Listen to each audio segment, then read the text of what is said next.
CM KCR Telangana రాష్ట్రాన్ని అన్ని రకాలుగా అభివృద్ధి చేస్తున్నారని మంత్రి మల్లారెడ్డి అన్నారు. వనపర్తిలో పలు కాలేజీల ప్రారంభోత్సవాలకు, పలు కాలేజీల నిర్మాణాలకు శంకుస్థాపన చేశారు.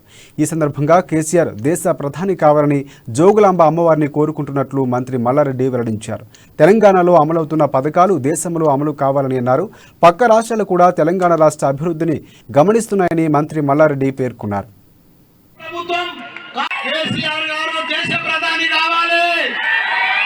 ఏదైతే మన తెలంగాణ రాష్ట్రాన్ని ఎట్లా అభివృద్ధి చేసిండో అదే మాదిరిగా 28 రాష్ట్రాలను కూడా తెలంగాణ రాష్ట్రం మాదిరిగా అభివృద్ధి చేస్తాడని కూడా ఆ తల్లికి మొక్కొచ్చినా తప్పకుండా ఎవరితో కాదు.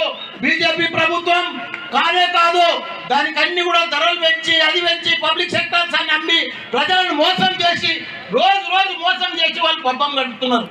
ఇప్పటికి 8.5 సంవత్సరాలు గడిపారు. ఇంకొక సంవత్సరం అయితే వాళ్ళ పీడ విరగడం అవుతుంది.